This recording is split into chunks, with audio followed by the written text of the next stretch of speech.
Do you ever feel stuck, like you're living your life on autopilot? Are you ready to shift into high gear and reach the success you so richly deserve? Welcome to the Play Big Movement podcast. I am your host, Sharon Lechter, entrepreneur, business strategist, and best-selling author. Playing big is not about settling for good enough or being comfortable. It is about reaching your highest potential and achieving your greatest success. Join me in my Play Big movement as I interview top experts in business, money, and entrepreneurship, all ready to serve you and to help you play big, be number one in your field, live your legacy, and create maximum impact. Hello, everyone. Welcome to this segment of the Play Big Movement podcast. I am Sharon Lechter, your host, and I have a returning guest today, someone that I have so enjoyed getting to know and working with, Michelle Seiler Tucker. Thanks for coming back on the show. Thank you. It's my pleasure. I'm excited to be with you again, Sharon. Well, not only are we co-authors of the book Exit Rich, which we highly recommend. Oh, I've got them on both sides of my head. There you go. But we have a similar passion that's helping people expand their businesses, adding value, and have the opportunity to take a successful business, make it scalable and sustainable as well as saleable. So we're going to talk about that a little bit, but just so our audience can get to know you better, Michelle, I'll ask all my guests to talk about their beginnings. Tell us a little bit about little Michelle and how you got into this business. I don't know if we're ready for little Michelle.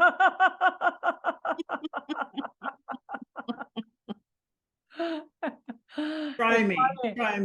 It's funny because I always ask my guests that question. I'm like, gosh, I hope nobody asks me that question. So little Michelle, I don't want to get too far deep into my past, but I didn't have the best of upbringing. I didn't, grow up in the best childhood, in the best setting. And without getting too deep, I had a very difficult childhood. And I knew from a very young age that I was always going to be in charge of my own destiny. Even way back then, I used to ask myself, why is this happening for me and not to me?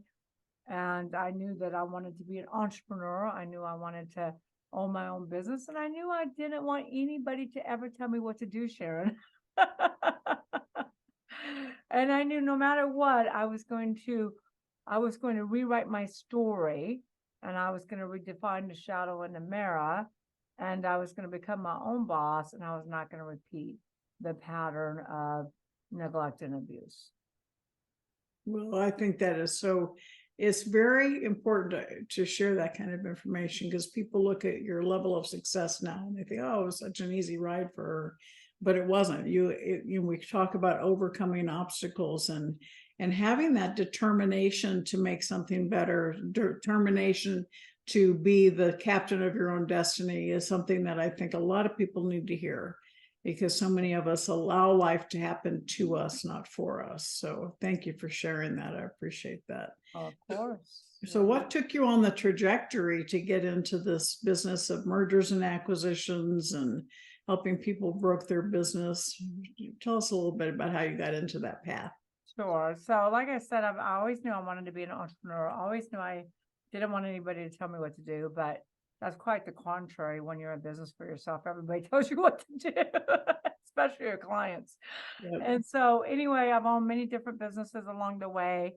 I did have those corporate jobs too. I had a corporate high-level executive position. I was the vice president at Xerox of the Southern region. And I was managing a bunch of unruly salespeople.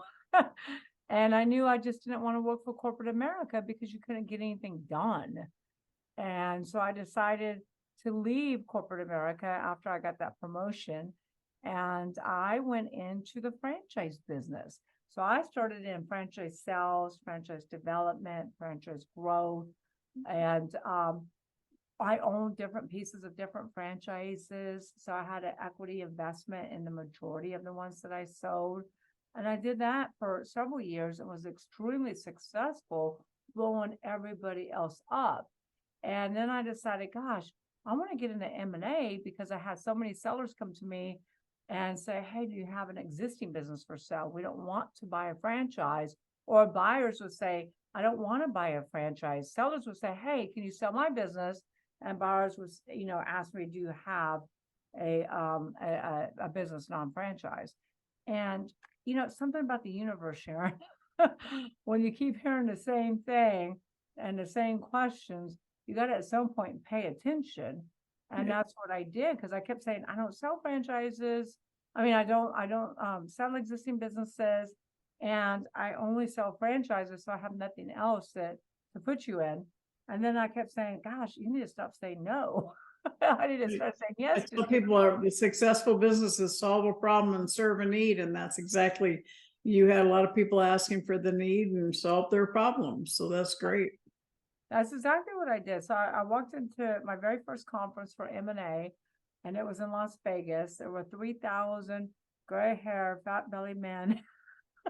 Sorry if I'm offending anybody. They all looked the same. And I walked in and I'm like, sorry, honey, you're in the wrong room.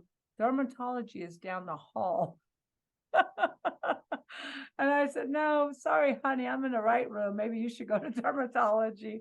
And really, that was kind of my entrance in the M&A. And that was 23 years ago. And since, I've sold, almost everything you can imagine in pretty much every industry you can imagine. We're industry agnostic. And I really learned a long time ago what Steve Forbes says is true. And Steve Forbes endorsed our book, Sharon, Exit Rich. And thanks to you. But he endorsed our book, Exit Rich. And he says 85 to 90% of businesses on the market will never sell. And that's when I really learned that, wait a minute, I'm going to starve to death here if I don't fix them first. And that's when I started my Exit Rich coaching program. And we really coach business owners 2 to 3, 4, or 5 years before they're thinking about selling. So that's kind of how it all evolved. Yeah, because you're into value creation as well as selling the businesses. And I think, Steve Forbes also said that, he recognizes so many businesses that sell leave a lot of money on the table. Number one, because they don't have the right advisors. They haven't taken the time to build the valuation in the business. And they don't know what they don't know. And that's why it's so important to have the right people on your team. And I really appreciate the way that you deal with companies, both on a straight sale transaction, but also you look at what more they can do to add that value. And sometimes you even partner with them. So it's really wonderful to see that you have that flexibility to support the business owners. So really. Yeah. And many of them think they have a business and they really have a glorified job that they go to work at every day versus a business that works for them. So yeah, I mean, my big thing is bring value. Always bring value to the table. Don't give somebody false hope and say they're going to sell their business for 10 million when maybe it's worth $1 million at best. And really work with them inside their business to create that value, to create that sustainable, scalable, and when they're ready, sellable business. And they should always start at the beginning, not at the end. And that's, like Stephen Covey says, start with the end in mind. And that's where most business owners get in trouble, is because they wait till a catastrophic event has occurred before they even think about selling their company.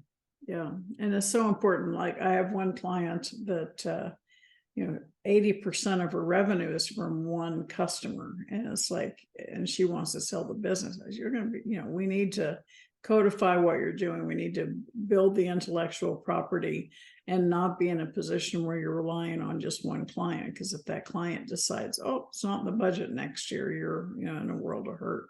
Or if the contract, and we talk about this in the book, isn't assignable, you can, your valuation can go in the toilet as well. So it's really important. Talk a little bit about, when you came to me, you had, a manuscript and we took it and added value to it. And so I just wanted to have you share a little bit about your 6 Ps.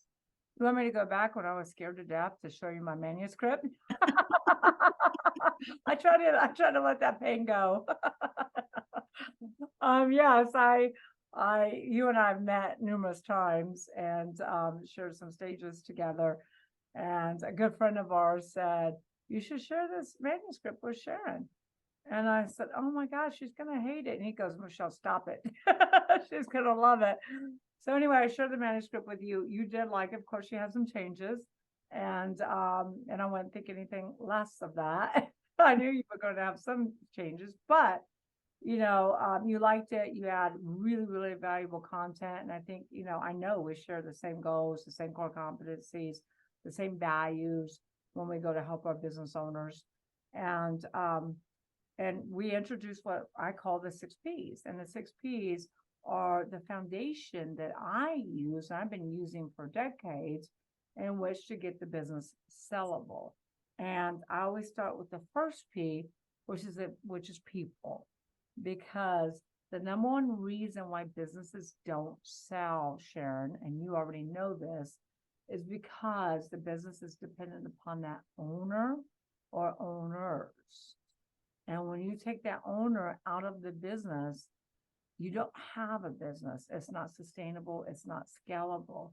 So we really work with the owner to identify those seats and the who's. What are the seats in your company and who fills those seats? And we try, and then when we go through this exercise, we look to see how many times the owner's name is next to each of the who's. And the goal here is not to have the owner next to any of the who's. If you, Sharon, are the who, then, we got to recreate you. And so that's a huge exercise. And to get the right management team, to get the right directors, the right leaders in the company is where we always start. And then the second P for us is product, because if you don't have the right people in place in the right seat, and you don't have a good product, then you're going to be out of business. And your product is your product, your service, the consulting, whatever it is, whatever service you provide to your clients. And when I say product, I really mean products, because most businesses get in trouble because they have one revenue stream. Look at restaurants. They were the first to go under when COVID happened because they have one way they get paid. They don't have any white label services. They don't have any, groceries that they sell. They don't have classes on Zoom and YouTube and things like that, other ways to generate revenue. So we really work with our clients to build that 4 to 7 revenue streams, because if one fails, and they need to be congruent. I mean, if you own a restaurant, you don't want to go out there and start a landscape business, So they really need to be synergistic. And then your favorite, Sharon, is, and mine is too, because people don't run your company, processes do. And so we really work with our clients to define those processes. And there's a lot of business owners, think, oh gosh, it's just small business owners that don't have processes. That's not true. We're selling a $70 million company, and they have 350 people, and their processes are nowhere close to being buttoned up and where they need to be. They've got some divisions that don't even have SOPs. So you have to have those processes to run the people, not the people to run the processes. That's what allows you to scale. The business systems or the processes is what is so much easier to manage a process than it is personalities. And that's what allows you to codify. And your business systems, your business processes are also your intellectual property, which is the next P, right? Right. And the processes, the processes should manage your employees, not you, because when you make somebody wrong, they want to kill you. Right. If you make them right, they'll kill for you. So you want those processes to really manage the people, not the other way around. And it's really important to make sure you have those non-competes, those employment contracts, those employment handbooks, because when you get into due diligence with a buyer, the first thing they're going to say is hand it all over.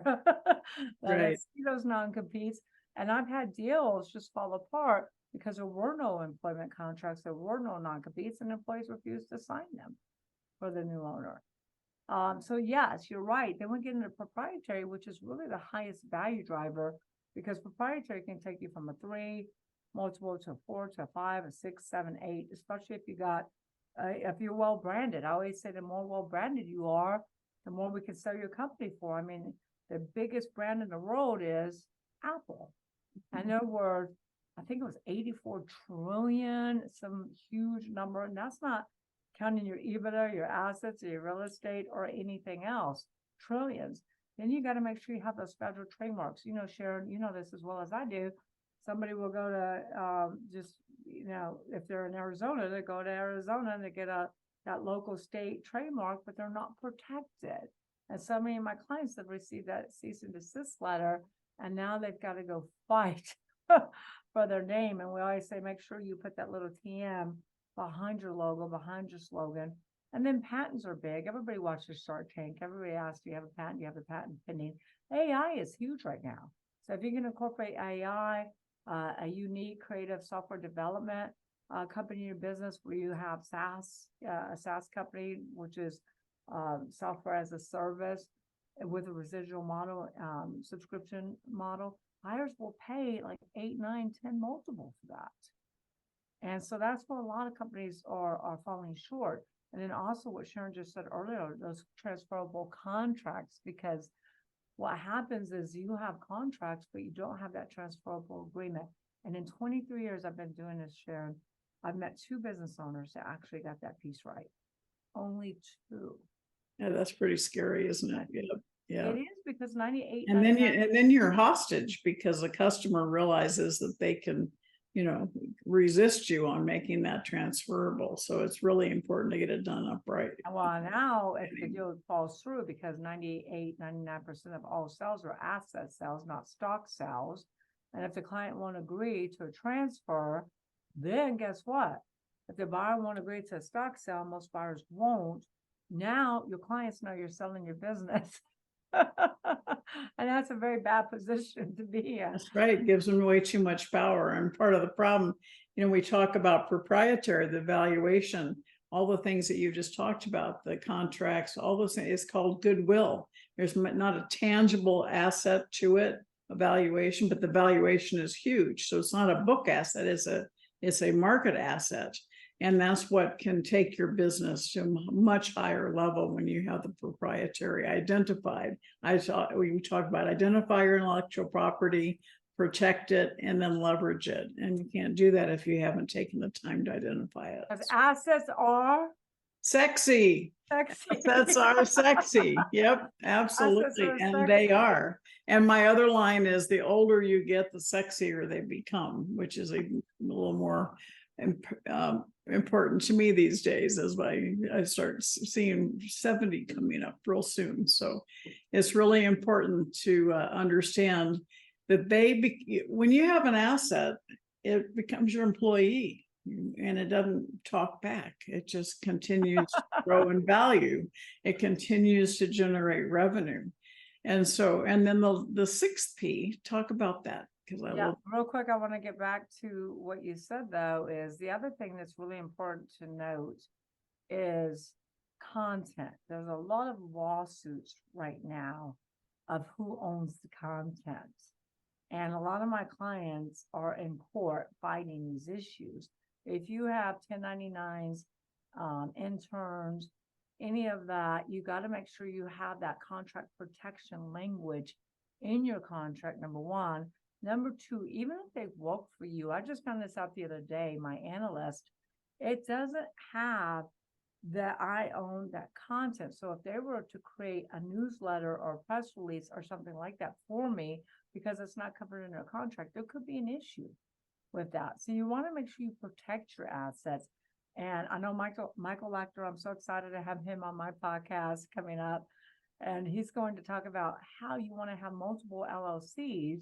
You don't want to put your proprietary assets in your main corporation, because it appears in a corporate veil. And if you get sued in one corporation, you don't want to lose those assets. So I can't wait to have him on. I think he's on in the 3rd week of December. So I'm plugging him right now, Sharon. Good. So pump it away. He's brilliant. And the other thing he'll talk about, what you just shared, is something, the terminology is work for hire. So if you had somebody do your headshots and you don't have a work for hire clause, you don't really own those headshots. You have somebody do your website. If you don't have work for hire language in there, you don't own your website. And he can share with you when you interview him, ask him about the Wendy's commercial. Where's the beef controversial because he, that's could have been billions of dollars at risk for Wendy's, but they discovered that the company that sued them did not have that work for hire clause, and so he won the case. It's always very, very important to realize that it's cheaper, even though people think lawyers are so expensive. They're a whole lot cheaper up front than they are when you're in the pits of despair because you're in legal issues. 1,000%. A lot of businesses go out of business over trademark infringement because they don't have the money to fight this in court. That's right. It's closed down and they reopen, but the problem is they've lost years, sometimes decades of branding. Which is why we got together to write Exit Rich. And that is so people would understand how to set their business up. Oh, let's both of them hold it up. There we go. Somebody take a picture. So we want people to know that what they can do up front when you're thinking about selling, go through this and determine what your holes are so that you can start filling them up before you have potential buyers coming in. And certainly if you get to the level where you need someone to assist you, of course, that is Michelle's business. So Michelle, how can people find you? You want to talk about the other two pieces real quick? Sure. Yeah. So patrons is number 5. And patrons, you just spoke about that, Sharon, when you talked about one of your clients has customer concentration. She has one client that's 80%. That is the kiss of death. That is the number one way to go out of business. And it's the number one way not to sell your company. And so we have a client that's got 75% customer concentration, and it's almost impossible to sell that company. So we're working with them to develop that customer diversification. You don't want to follow that 80-20 rule. You need to break that 80-20 rule. That's right. That's right. So, and then profits. So profits is a 6P. I mean, that's why we're all in business to begin with.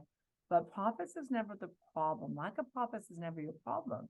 It's the symptom of not following the other 5 Ps. So if you don't have the right people in the right seats, if you don't have your processes buttoned up, if you don't have multiple congruent profit centers for your products, if you don't have protect your IP, guess what? You could lose a lot of money and practically go out of business. And they all work together. And that's, one of the things when you're looking for advisors, you can hire somebody to help you with marketing and hire somebody to help you with your website, but you really need somebody that can help you with the overall vision of the company, overall vision of all 6 Ps, so that they can review your suitability for taking your success to a higher level. Because you can't do it if you don't have all these elements in place. It just won't work. It won't be sustainable. And that's why I add the word sustainable in what I'm talking about, because you can be a flash in the plan, make a lot of money, but if you haven't built the structure of your business, it's a house of cards. So we want to make sure we have a house that can be duplicated and expanded. And that's, really the essence of why we got together to write this book. And it really has so many people have just, they love it. They've talked about how it's helped them build the strength in their business. And certainly if you need the additional information, reach out to me, info@Sharon Lechter. And Michelle, how can people find you? So everyone can reach out to our website, which is seilertucker.com. You can go there. You can also go to 360 MST at 360.com. That's where all of my social media, that's where all of my websites are. That's 360.com. And of course, you can reach out to me on social media as well. Absolutely. I love it. And so you're going to hang out with me. We're going to do another shorter video for the private Facebook group, the Play Big Movement. So if you're watching and listening and you're not part of that Facebook group, please go invite you to come join us. These are things that people have said, I want to play a bigger game. I want to be number one in my field, live my legacy, and create maximum impact. So check it out. In that interview, we're going to talk a little bit about some of our not so positive things that we had to recover from. Like we were ready to release this book when COVID hit. So one of the things we had to power through, and other things that have stopped us in our tracks. And then we're going to also talk to Michelle about her daily habits that she attributes her success to. So thank you, Michelle, for being with me. And I appreciate your brilliance and excited to have you hang out for me for a few minutes. Can't think of a better person to hang out with. Oh, I like that. Thank you. Thank you. All right. Thank you guys for watching and listening to this segment of the Play Big Movement podcast. I'm Sharon Lechter, and I know you're going to go out and have a fabulous day because you are fabulous. Take care. Thank you for listening to this segment of the Play Big Movement podcast. Please subscribe to iTunes and leave us a review, as well as join us in other areas of social media, Twitter, Instagram, and LinkedIn at Sharon Lechter, and for Facebook, author Sharon Lechter. Thank you so much and have a fabulous day.